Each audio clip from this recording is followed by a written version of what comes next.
हाय दोस्तों, कैसे हैं आप। उम्मीद करते हैं आप अच्छे होंगे और आपकी तैयारी बहुत ही अच्छी चल रही होगी। आप अपने घरों में स्वस्थ और मस्त होंगे। नवोदय प्रवेश परीक्षा की तैयारी करने वाले बच्चे या किसी भी एंट्रेंस एग्ज़ाम की जो तैयारी कर रहे हों बच्चे, उन्हीं बच्चों में से कुछ बच्चों के द्वारा व्हाट्सएप पे ये क्वेश्चन भेजा गया है और वे क्वेश्चनों का जवाब हम देंगे आपको। और आप समझ सकते हैं कि इन क्वेश्चनों का जवाब जब आपको मिलेंगे तो इन क्वेश्चनों के माध्यम से आपके भी प्रॉब्लम जो होंगे आपके मन में वो भी दूर होंगे। और मज़ा आता है ना जब आपके प्रॉब्लम हो और हमारा सलूशन हो ना, आपके अकॉर्डिंग कि आप जो चाह रहे हो, आपकी जो भी प्रॉब्लम हो बिल्कुल आप भेजो और उसके सलूशन आप तक पहुंच जाते हैं तो कितनी खुशी मिलती है ना। लेकिन बस आपको प्यार इसी तरह बनाए रखना है और ऐसी तैयारी करना है कि पेपर में एक शानदार जानदार और आपकी मेहनत के अकॉर्डिंग नंबर आए। तो आप लगे रहें, आपको कोई प्रॉब्लम हो तो बिल्कुल भेजें, उसके सलूशन हम आप तक भेज रहे हैं। आइए स्टार्ट करते हैं। और बच्चे के द्वारा भेजा गया ये पहला क्वेश्चन है। इस क्वेश्चन का देखते हैं कि एक संतरे का मूल्य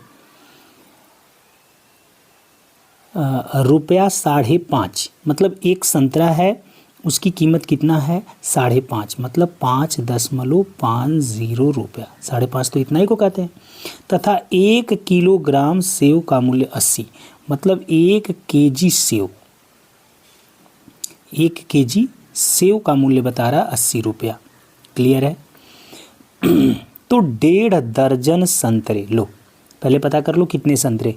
एक संतरे का दाम यहाँ पे निकाला था आपने ना, एक संतरे का दाम निकाला था। एक संतरे का दाम, इसने बोला 1.5 दर्जन। 1.5 दर्जन का मतलब क्या होता है, 1 दर्जन प्लस आधा दर्जन, आधा दर्जन, आधा दर्जन। 1 दर्जन प्लस कितना होगा, आधा दर्जन। 1 दर्जन प्लस आधा दर्जन। क्लियर है ना। 1 दर्जन प्लस आधा दर्जन का मतलब समझ रहे हैं। 1 दर्जन में कितना होता है, 1 दर्जन में कितना होता है 12। 1 दर्जन में कितना हो गया 12। आधा दर्जन में कितना हो गया 6। तो 12 और 6 कितना हो गए 18, मतलब 18 संतरे उसने खरीदे। क्लियर हो गया। 18 संतरे खरीदे। एक संतरे का दाम 5.5 रुपया, तो 18 संतरों का दाम गुणा कर लो। 18 पचे 90 को 0 हासिल, 0 जो लास्ट वाला है इसको लास्ट चाहे तो आप लिख लो यहाँ पे। वैसे 18 पचे 90 को 0 हो गया और 18 पचे 90 और 9 और जोड़ दें तो हो जाएगा 99। और 2 अंक का दशमलव यहाँ पे लगा है, 2 अंक पे हम दशमलव लगा दें तो हमारे पास 99 रुपया हो जाएगा। कितने रुपये हो गए 99 रुपया, मतलब संतरे की कीमत कितना हो गई 99 रुपया। क्लियर। अब 1 केजी सेव है और क केजी सेव की बात की रही है वो भी देख लीजिए। चलिए एक चीज़ आप जान गए, 99 रुपया क्लियर हो गया ना। चलिए 99 रुपया आपका संतरे की कीमत हो गई प्लस। अब यहाँ पे आते हैं 1 किलोग्राम सेव का मूल्य 80 है, तो 1.5 दर्जन संतरे और 1 और 3/4, 1 प्लस 3/4 मतलब 3/4, इतना केजी ना। तो इसको अगर केजी है तो क्या कर सकते हैं, 4 एकम 4 3 7, 7/4 केजी हो जाएगा। 1 केजी का दाम 80 है तो 80 का गुणा कर लो। 4 से कटेंगे 20, 20 सत्ते 140, कितना होगा 20 सत्ते 140, 140 ये हो गया। और यहाँ पे आपका कितना था 99, जोड़ दीजिए तो 9 9 4 13, 1 और 1 हासिल हो जाएगा तो 239। देखो आपके विकल्प में कहीं 239 नज़र आ रहा है क्या, 239, विकल्प नंबर 3 यहाँ पे राइट हो जाएगा। बिल्कुल सही है। आपको समझ में आ गया, कमेंट करो, दोस्तों तक शेयर करिए। आइए अगला क्वेश्चन देखते हैं। ये सारे आपके अकॉर्डिंग है ना। एक आदमी के पास 60 एकड़ का खेत है जिसमें से 12 एकड़ की जुताई की जा चुकी है। खेत का कौन सा भाग अभी तक जोता जाना बाकी है, भाग पूछा है। चलो भाई 60 एकड़ में से 12 एकड़ निकाल दो। 12 एकड़ तो जोत गया, तो कितना एकड़ नहीं जोता गया 48 एकड़। चलो भाग निकालना है तो 48 एकड़ खेत नहीं जोता गया है, कितना में से, टोटल था 60 एकड़। तो चलो 12 चौको 48, 12 पचे 60, कितना भाग आ गया 4/5। विकल्प number 1 is the right. Clear हुआ ना, 4/5। बोलो 12 चौको 48, 12 पचे 60, कितना भाग नहीं जोता गया 4/5। वेरी गुड, ये भी समझ में आ गया।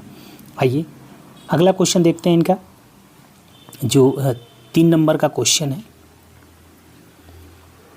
1 मीटर कपड़े का मूल्य 10 मीटर है, 1 मीटर नहीं 10 मीटर कपड़े का मूल्य 11 रुपया और 11 मीटर कपड़े का मूल्य 10 रुपया, तो प्रतिशत लाभ अथवा हानि ज्ञात कीजिए। 1 मीटर कपड़े का क्रय मूल्य, देखिए यहाँ पे क्रय मूल्य दिया और 11 मीटर कपड़े का क्या दिया है, विक्रय मूल्य दिया, ध्यान दीजिए। तो वहाँ पे क्या हो जाएगा, 10 मीटर कपड़े का जो मूल्य है वो 11 रुपया है, ये है सीपी। तो 1 मीटर कपड़े का मूल्य कितना हो जाएगा भाई, 11/10 रुपया। क्लियर है, ये सीपी होगा आपका। चलिए सीपी आपको पता चल गया कि 1 मीटर कपड़े का मूल्य 11/10। चलिए एसपी की बात कर लेते हैं। 11/10 आप जान गए सीपी है, 11/10 ओके रुपया। और 11 मीटर यहाँ पे कपड़े का दाम कह रहा है 10 रुपया है, तो ये एसपी है, ये कितना है एसपी विक्रय मूल्य। तो 1 मीटर कपड़े का दाम हो जाएगा 10/11। सिंपल सी बात है, ये सबको लग रहा होगा कि एसपी कम है, ये 10/11 11/10। अगर एसपी कम है तो क्या होगा, लॉस होगा। ध्यान दीजिएगा, ये हमारा क्या हो गया, एसपी इतना रुपया और इतना रुपया सीपी। ध्यान दीजिएगा, तो लॉस निकालेंगे, सीपी में से एसपी को घटा देंगे, सीपी में से एसपी को घटा देंगे। सीपी था 11/10, एसपी था 10/11। फिर ये गुणा कर देंगे, 121 आ जाएगा, 121 माइनस इधर कर देंगे 100 और इनका लसा हो जाएगा 110। घटाने के बाद क्या मिल रहा है, 21/110। ये आपका आ गया लॉस। तो मुझे चाहिए लॉस परसेंटेज। लॉस हुआ तो लॉस परसेंटेज निकालते हैं। लॉस परसेंटेज कैसे निकालेंगे भाई, लॉस परसेंटेज बराबर लॉस कितना था, 21/110 लॉस हो गया अपान सीपी। अपान क्या हो जाएगा, सीपी। सीपी कितना था भाई, अभी आपने देखा सीपी कितना था आपका 11/10, गुणते कितना हो जाएगा 100। चलिए इसको सॉल्यूशन कर लेते हैं। तो 21/110 कर लेंगे, गुणते कर लेंगे 10/11 और गुणे यहाँ पे है 100। ध्यान दीजिएगा थोड़ा कैलकुलेशन पे ना, कैलकुलेशन पे ध्यान दीजिएगा। इतना जो आएगा वो प्रतिशत में आंसर आ जाएगा। बहुत ध्यान से देखेंगे, यहाँ पे 0 से 0 कट गया। 100 का गुणा 21 में होगा तो हो जाएगा 2100 और नीचे 11 का 121। इतना प्रतिशत में कोई आंसर दिया है क्या, 2100/121 प्रतिशत। विकल्प नंबर 1 इज द राइट, विकल्प नंबर 1 इज द राइट। 2100/121 प्रतिशत आपका आंसर आएगा। कैसे आया वो आपको पता चल गया कि पहले आपने सीपी निकाला, सीपी आ गया था आपका 11/10 रुपया। एसपी निकाल दिया आपने, एसपी आपका आ गया था 10/11 रुपया। इनका अंतर कर दिया तो लॉस आ गया। जो लॉस आया, लॉस बटा आपने सीपी कर दिया, गुणे 100 कर दिया, आपका आंसर आ गया। चलिए आप समझ पाए, विकल्प नंबर आपका 1 यहाँ पे क्या हो गया, सही हो गया। आगे बढ़ते हैं, अगली प्रॉब्लम देखते हैं।